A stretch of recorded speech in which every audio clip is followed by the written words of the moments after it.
What if I told you that the single most influential person in modern tech wasn't a programmer, wasn't an inventor, not even a CEO, but a coach?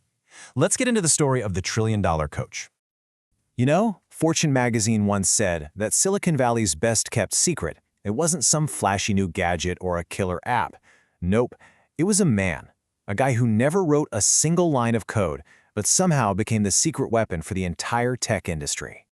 And his impact? Well, the companies he worked with, you might have heard of them. Apple, Google, they've generated well over $1 trillion in value. I mean, just let that number sink in.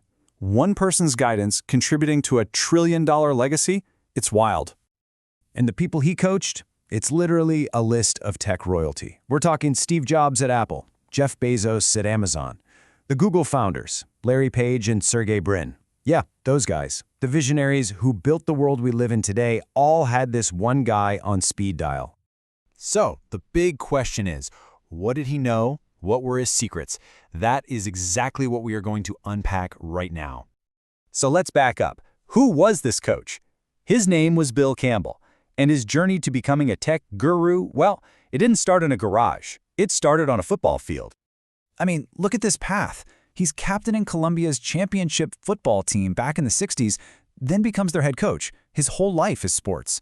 Then, at 43 years old, he makes this incredible pivot, jumps into Silicon Valley at Apple, eventually becomes the CEO of Intuit, and then the legendary coach for Google's top brass. It's just an amazing, unconventional story. Okay, so what was at the heart of his entire philosophy? It really all boils down to one single piece of advice he got when he was a brand new CEO. His colleague, a woman named Donna Dubinsky, said this to him, and for Bill, it was like a light bulb went off. Your title makes you a manager, your people make you a leader. He just got it.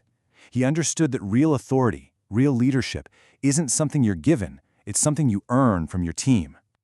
And this idea became his It's the People manifesto. The concept is actually really simple. A company's success isn't the goal, it's the result. The real goal, the number one job of any manager, is to help their people succeed and grow. You take care of the people, and the people will take care of the business. And he broke it down into 3 core pillars. First, support.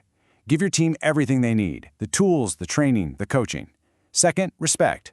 Genuinely care about their careers and their lives outside of work. And third, trust. Get out of their way. Free them up to do their jobs and make their own calls. Now that third pillar, trust, was so important to Bill. For him, trust wasn't some fluffy corporate buzzword. It was the bedrock of everything. He called it creating an envelope of trust. But here's the thing. You didn't just automatically get into that envelope of trust. You had to earn your way in.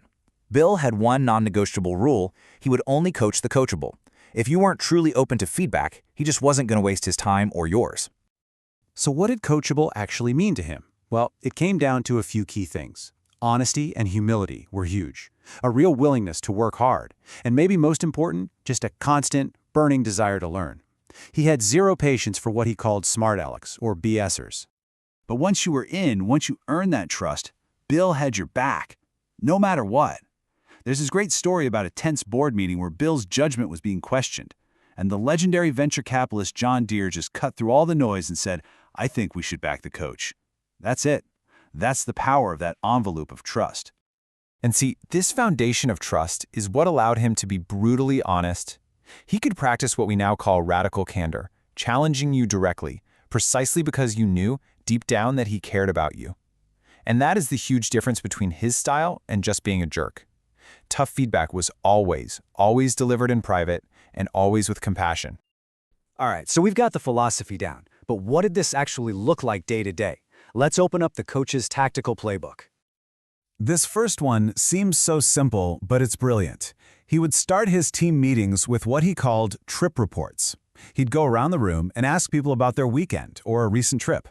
He wasn't just making small talk. He was intentionally building human connection first before diving into the business agenda. For his one-on-one meetings, he had this super simple but effective structure. He'd have a whiteboard. Both he and the person he was meeting with had to come prepared with their top 5 priorities. This way, they were immediately on the same page and could have a super focused, productive conversation right from the get-go. And those conversations always covered 4 key areas. Number 1, how are you doing in your actual job? 2, how are your relationships with your colleagues? 3, how are you doing as a manager and a leader? And 4, what are you doing to innovate? It was a full 360-degree check-in every time. Now here's something that might surprise you. Bill hated consensus. He thought trying to get everyone to agree just leads to weak, watered-down decisions. For him, a manager's job isn't to build consensus, it's to run a process that gets all the best ideas out on the table. Then, after everyone's been heard, the manager makes the call. They break the tie. So when you put all these pieces together, what's the big takeaway? Bill's real legacy isn't just about the companies he helped build. It's about the lessons he left behind for all of us to become better coaches ourselves. And if there is one single golden rule from the entire Bill Campbell playbook, it is this. The #1 priority of any manager, any leader, is the well-being and success of their people. Full stop. Everything else, the profits, the products, the growth, all of it flows from that one single focus. So, I'll leave you with this challenge. The next time you're facing a tough situation at work, whether you're about to walk into a big meeting or have a difficult conversation, just pause for a second and ask yourself, what would the coach do?